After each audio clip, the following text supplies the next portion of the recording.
Moving on to our next one. So next speaker is going to be Mahro Faiz. She's recently been successful in winning a much coveted place on the junior leadership team. She's been part of the debate club for several years and has mentored younger students when preparing for their first mock trial competition. She is studying GCSE psychology and is predicted a grade 8. She's also enthusiastic psychology ambassador. She will be speaking tonight about the importance of emotional human connections.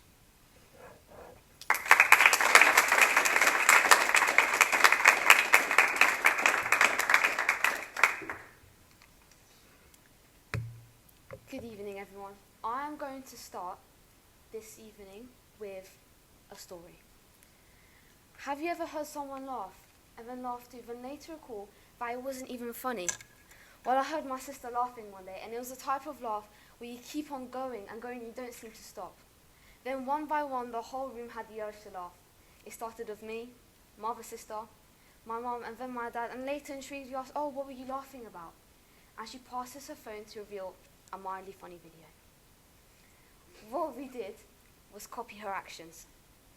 But what we really did was spark an example of the emotional human connection that grasps us together in our lifetimes. What do you think emotions are? Now hold that definition briefly inside your head. And did you know there are so many branches coming out of that one single topic? Emotions are simply the feelings inside of you, but the connection that holds us together is something called empathy. Empathy is when you're deeply able to feel what someone else is feeling. Now today we are going to explore why some people might have a less of emotional connection in the form of empathy, and why it's so crucial in our lives as it develops and grows. Imagine there is a little box with the heading of empathy, and underneath this box are two other subheadings of emotional empathy and cognitive empathy. Emotional empathy is when you physically feel what someone else is feeling, like you're experiencing it firsthand. Whereas cognitive empathy is when you simply recognize that feeling, you identify it. That's your understanding of the person next to you. For example, if we go back to my story from earlier, someone with a stronger emotional empathy would most likely laugh too. Whereas someone with a stronger, more cognitive empathy would understand that we are all laughing and we are all happy, but they wouldn't have that urge to laugh too. Because perhaps they don't comprehend, they don't care, or maybe they just don't know the person well enough to react in such a manner. It's similar with most other scenarios, emotions, and individuals. Now, this topic may seem simple at first glance, but there is more.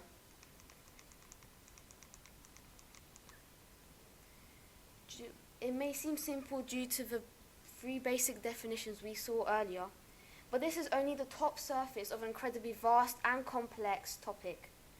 Because during our time this evening, we are going to explore an important, often disregarded fraction of this complex topic. People often question, why don't they respond or react in the same way? Well, it honestly depends on who you're talking about. Children between the ages to 2 to 7 are often deemed as egocentric, meaning they simply can't view the world through your perspective, your point. They can't fit inside your shoes due to the development stage that their brain is going through. Such as if you're upset and a 2 to 7-year-old just gives you a look or they have no response, perhaps that means that their brain and their social skills are still developing, and it's completely normal. It's fine. This is what causes you to sense that lack of response, unless it's an ongoing pattern with a mixture of other harmful characteristics, leading us to psychopathy. Psychopathy is a topic that many dwell with for various reasons. Is it caused by nature or nurture? Why do they have a lack of remorse? Why don't they understand other people's emotions? Well, to put the topic in simpler terms, a psychopath is a person with an antisocial personality disorder. They lack the egocentricity we covered earlier and are marked by an absence of remorse, a lack of empathy, and even criminal tendencies. Scientists started studying psychopathy approximately 150 years ago. But there is still no exact answer to whether it's a nature or nurture situation. This further demonstrates how complex this entire topic is. But there is a predicted genetic risk factor in having it. However, it just fully develops as the child grows. It just depends on their nurture. Psychopaths often fit within the heading of cognitive empathy because they often understand that you might be upset or frustrated with something, like their own actions, but they don't have the emotional empathy skills to truly understand the consequences of their actions. This lack of understanding can lead to the violence, the manipulation, and the shortage of remorse that psychopaths are defined with. In a 2011 article of the journal Geometrics, it stated that psychopaths constitute 15 to 25% of all American male prisoners.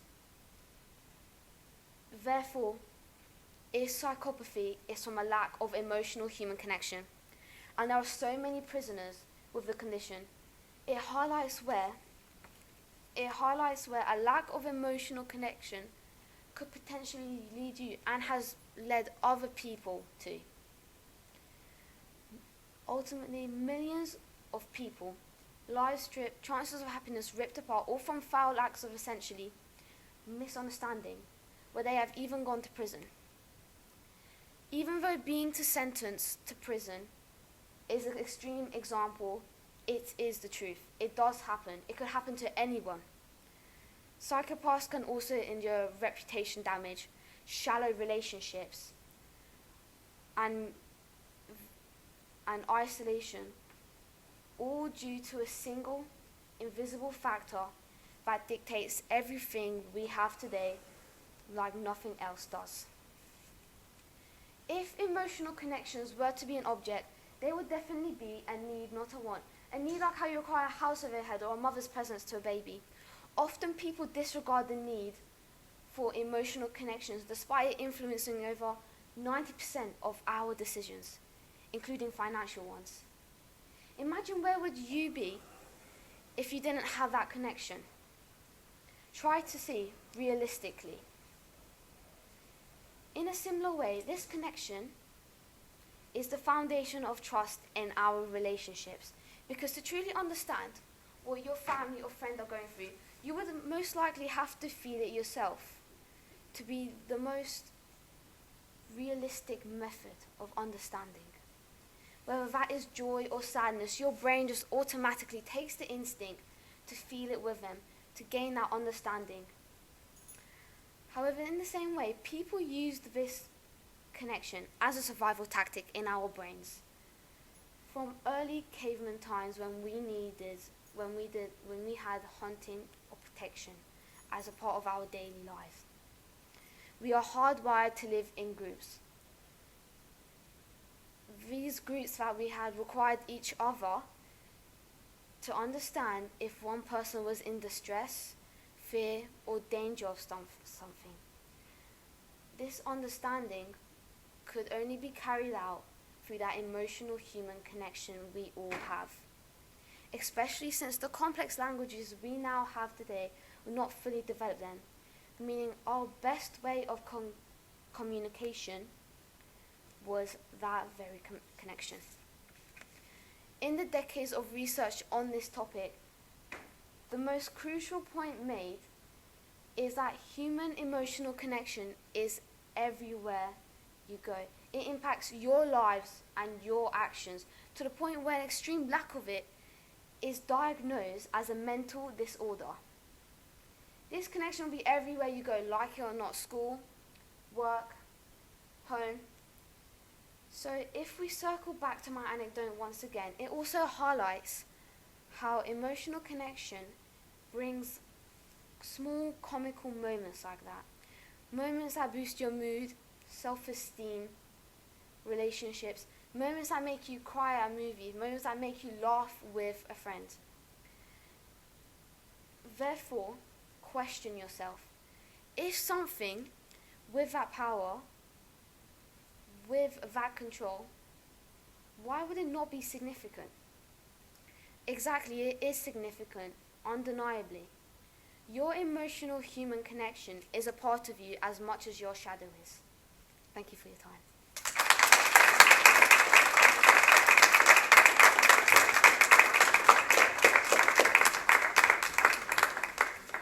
Thank you, Mahro. Another excellent speech there, which was fantastic, and it is really great to see. I'm starting to think about my friendships now and how I conduct myself, so really, really well done.